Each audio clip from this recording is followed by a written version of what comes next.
Bonjour et premièrement, merci d'avoir répondu à notre invitation et bienvenue à ce premier webinaire de la saison dont le titre évidemment c'est la remise en fonction ou le redémarrage des tours de refroidissement en climatisation.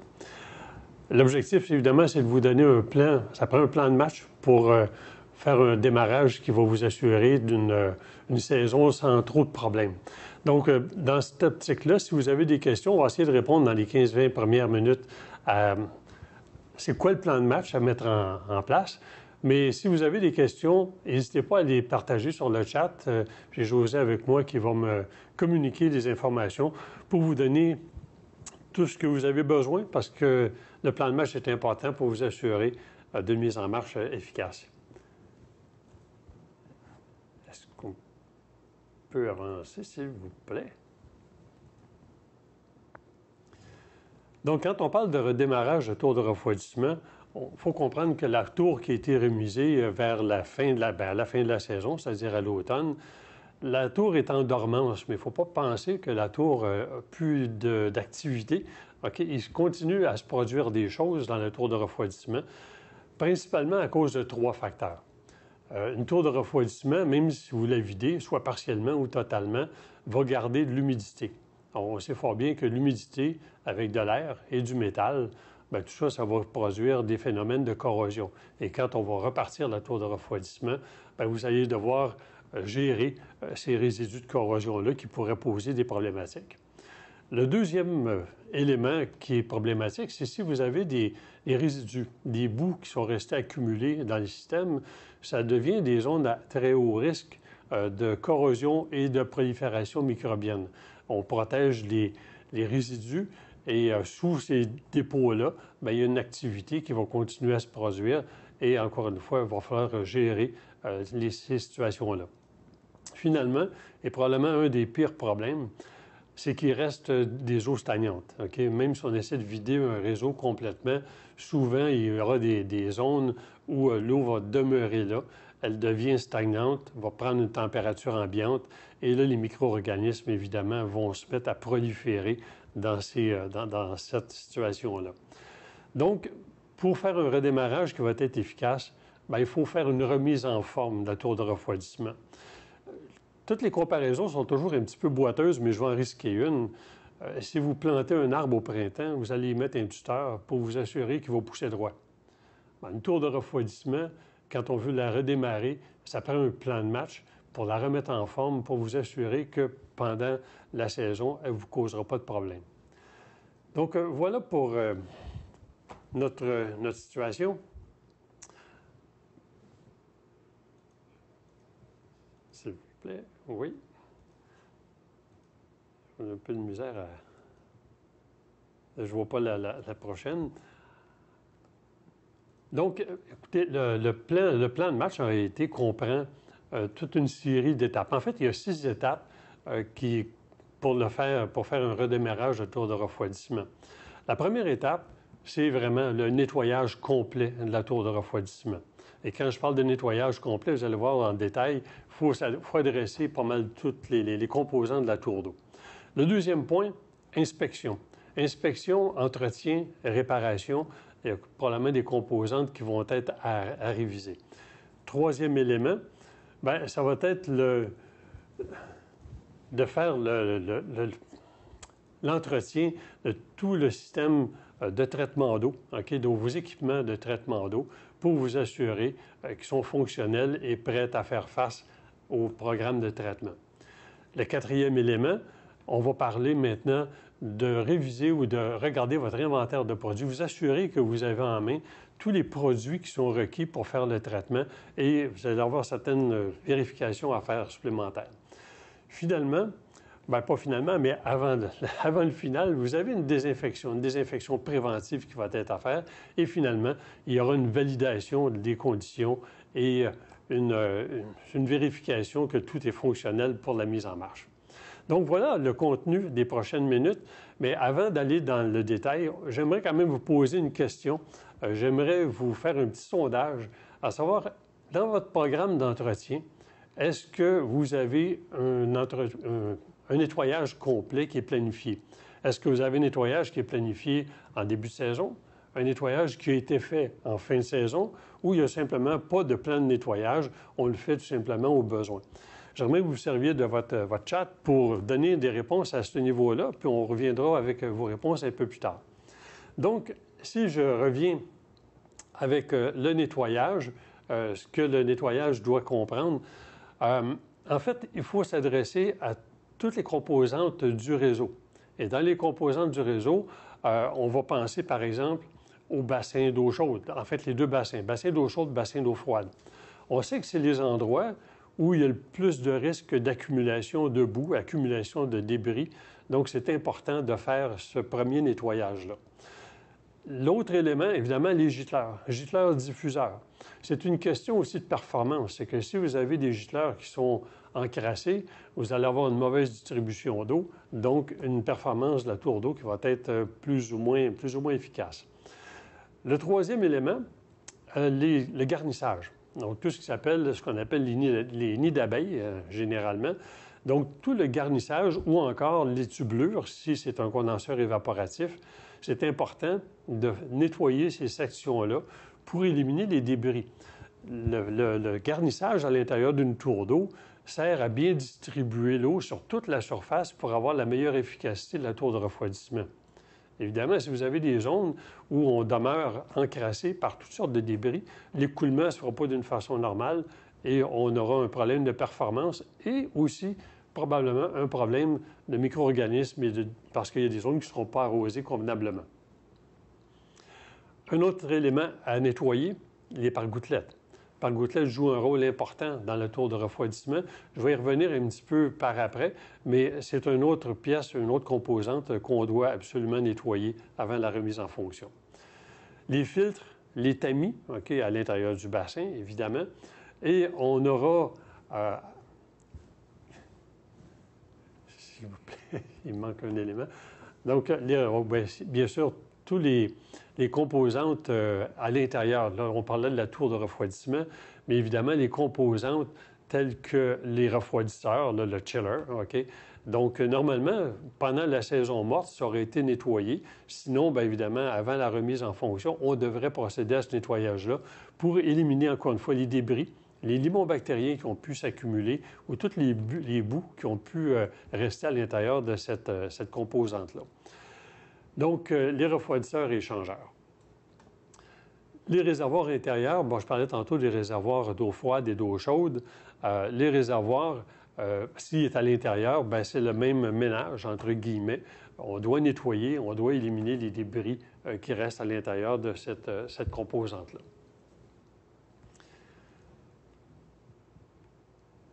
La première étape, qui est celle du nettoyage, il y a deux choses qu'il faut tenir en ligne de compte. C'est la sécurité des gens qui vont faire le nettoyage et aussi la protection des équipements pendant le nettoyage.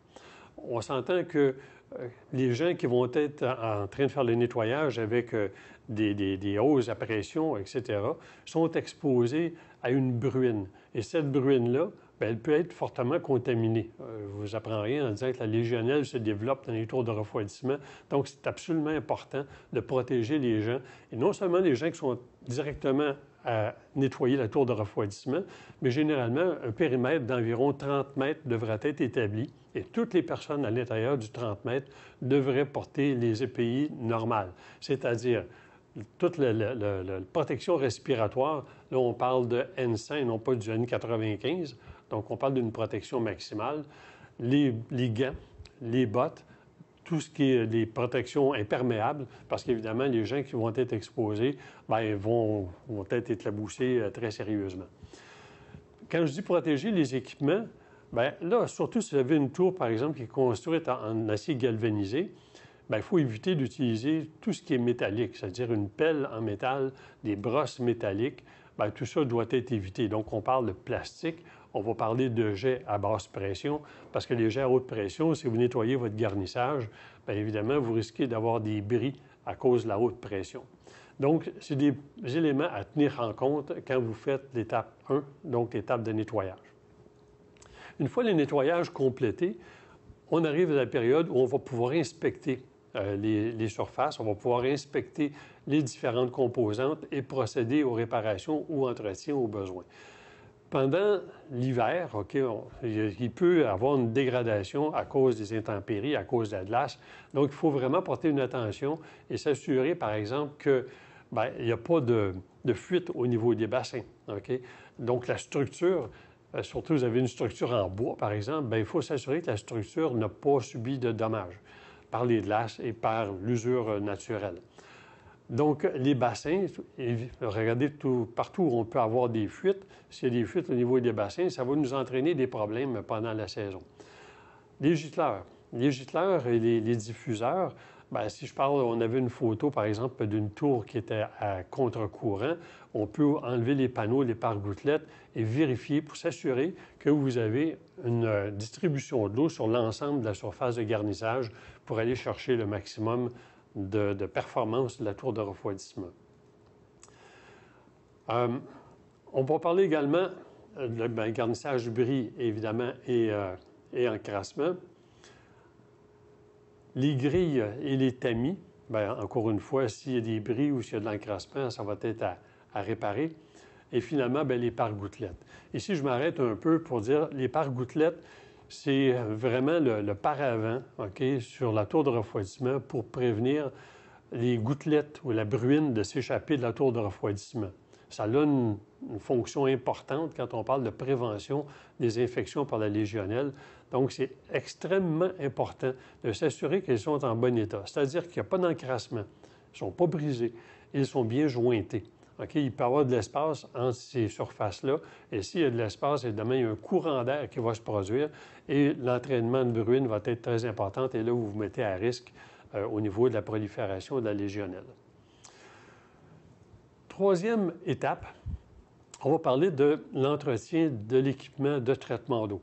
Donc, il y a des équipements qui sont dédiés à votre traitement. On va parler, par exemple, de tous les contrôleurs. Les contrôleurs, vous avez des analyseurs, analyseurs de conductivité, analyseurs ORP pour le contrôle du chlore, possiblement des analyseurs de fluorescence ou de pH. Donc, ces éléments-là doivent être nettoyés, doivent être calibrés au début de la saison pour vous assurer d'avoir une bonne performance. L'autre élément, évidemment, les pompes d'injection. Pompes d'injection, la bonne pratique voudrait que pendant la saison morte ou à la fin de la saison précédente, vous les avez rincés avec de l'eau pour éviter qu'il y ait une accumulation de produits qui restent dans la tubulure et dans les surfaces de la pompe. Si ce n'est pas le cas, c'est vraiment le temps de le faire. C'est de purger ces pompes-là, de s'assurer qu'elles sont bien nettoyées, fonctionnelles et de calibrer. Calibrer, c'est-à-dire de mesurer sa performance, mesurer son débit. Une pompe est conçue pour donner un certain débit et là où ça devient extrêmement critique, c'est que quand vous utilisez des biocides, il faut s'assurer d'avoir la bonne dose de biocides. Donc, la façon que l'injection est faite, c'est basé sur une durée de pompage et avec une puissance ou un débit de pompage qui est déjà prévu. Si la pompe ne livre pas ce débit-là, évidemment, on va être en problème. On risque d'avoir un sous-dosage du biocide et là, d'autres problèmes qui vont subvenir. On parle évidemment, un autre élément qui sert au traitement d'une tour de refroidissement, évidemment, ce sont les filtres à tour. Si on parle de filtres à sac, c'est pas trop compliqué. Les sacs ont été remplacés, les surfaces ont été nettoyées, ça ne pose pas de problème. Si vous avez des filtres à média, typiquement un filtre à sable, il faut l'inspecter. Il faut l'inspecter, la vie ou la durée de vie du sable dans un filtre, ce n'est pas indéfini. Typiquement, après 5 ans, le sable va être à remplacer. Mais mieux que ça, il faut vraiment aller inspecter. Ce qui peut se produire, c'est que si le filtre est plus ou moins performant, ou son lavage, je devrais dire, est plus ou moins performant, il va se bâtir un limon, il va se bâtir un gâteau à la surface du filtre. Et ça va empêcher d'avoir une bonne performance. Non seulement empêcher une bonne performance, ça va vous amener des problèmes. La photo qu'on a là, c'est de la photo de l'intérieur d'un filtre à média. Et juste visuellement, vous pouvez constater que le média est en très mauvais état. Donc, une accumulation de boue, de biofilm, de limon, ça devient une source de bactéries.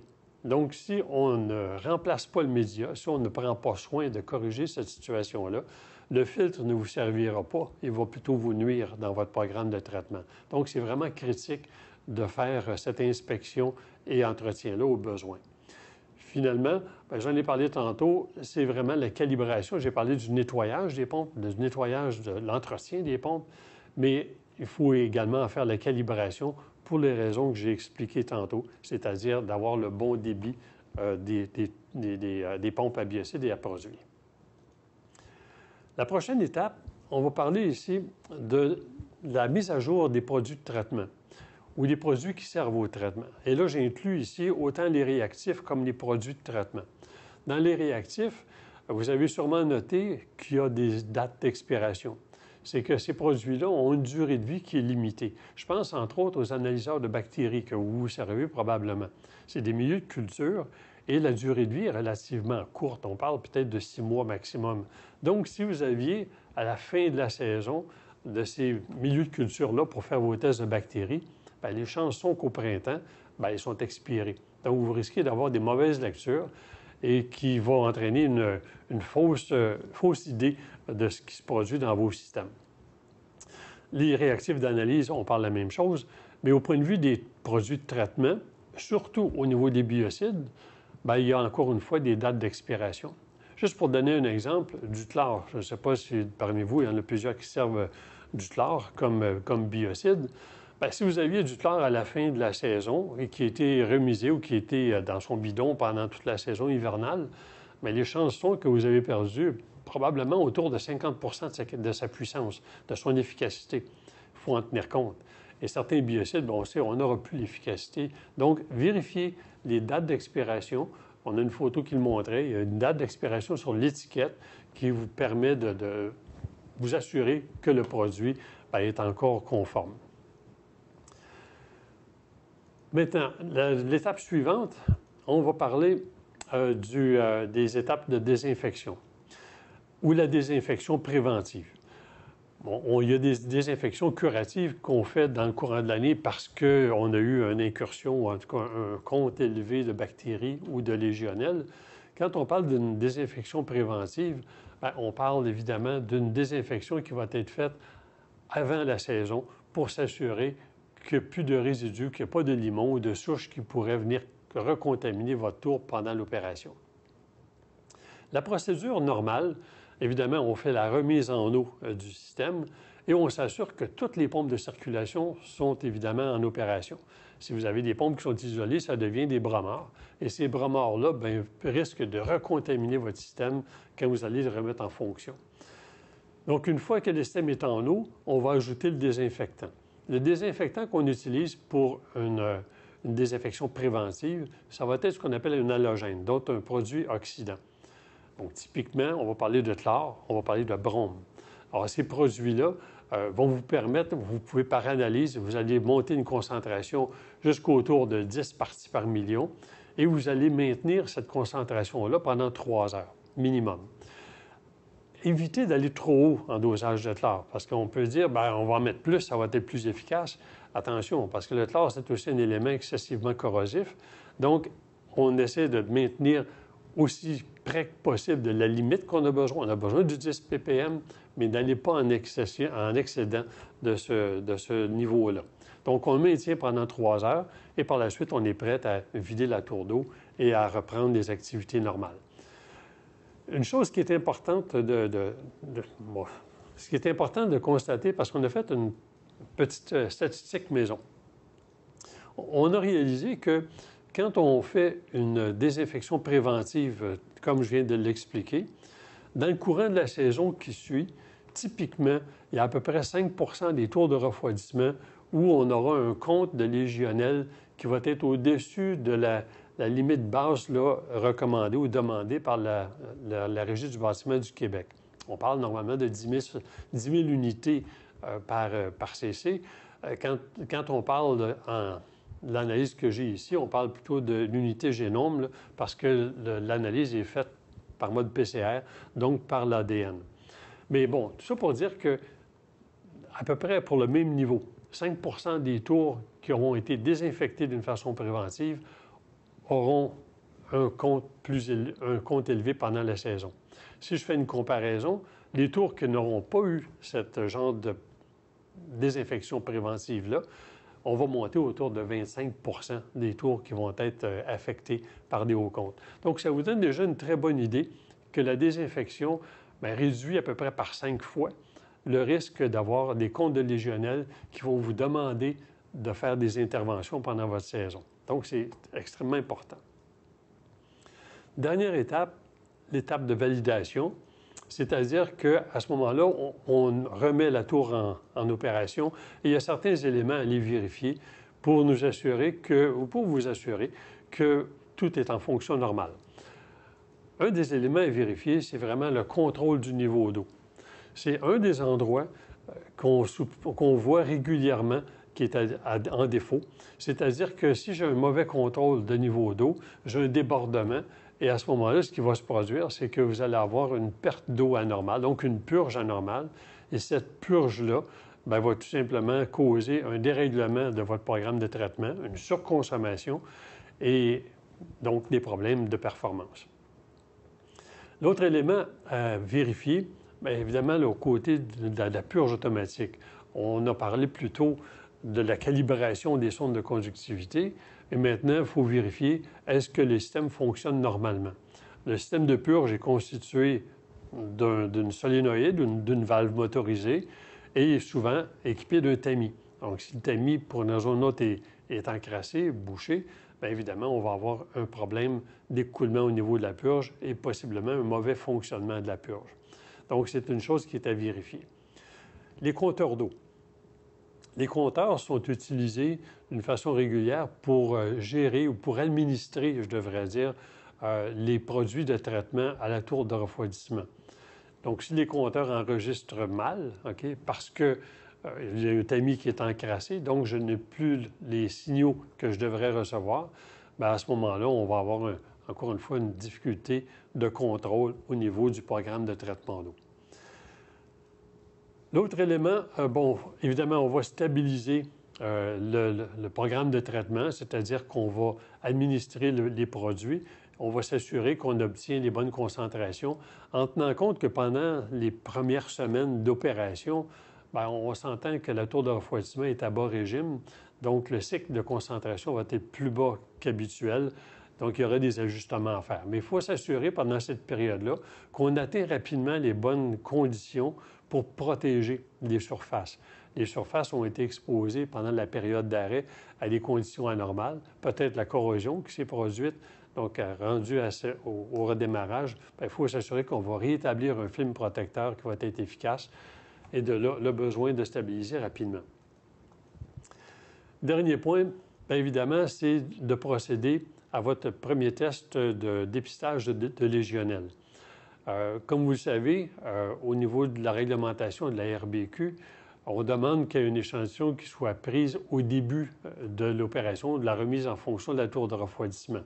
Toujours un questionnement à savoir, est-ce que je le prends tout de suite au redémarrage? Est-ce que je le reprends après une semaine, 2 semaines ou un mois? En fait, la logique voudrait que, aussitôt que vous avez stabilisé votre programme de traitement, donc typiquement après, je m'attendrai après une semaine ou 2 où vous avez stabilisé votre programme de traitement, on devrait prendre l'échantillon, le premier échantillon de dépistage pour la légionnelle pour vous assurer qu'il n'y a pas justement une prolifération qui est en train de s'établir à ce niveau-là. Donc, en résumé, Josée, on n'a pas eu de questions? Je n'ai pas de questions, mais j'ai des réponses à votre sondage. Oh, d'accord. Désolé. Qu'est-ce que ça dit? Alors, j'ai Ghislain qui nous dit, lui, le fait en début de saison. Étienne en fin de saison. Luc, il fait un nettoyage en début de saison. Benoît le fait un nettoyage complet des 3 tours. Donc, il ne dit pas s'il le fait au début ou à la fin, mais... et Jeffrey, début de saison. Et David, lui, le fait au démarrage de la tour. Donc. Bon. En fait, il y a 2 bonnes réponses, mais en fait, toutes les réponses sont bonnes parce que vous avez un entretien, un nettoyage qui est planifié. Donc, toutes les réponses sont bonnes.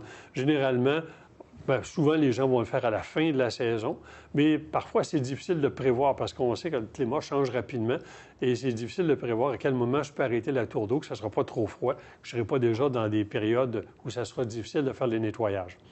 Autrement, on le fait en début de saison, ça ne pose pas de problème non plus. Une tour, là, on parle de tours de climatisation, mais des tours qui sont en opération annuelle, donc en continu, bien, il faut avoir une interruption pendant la saison pour faire justement ce genre de nettoyage-là.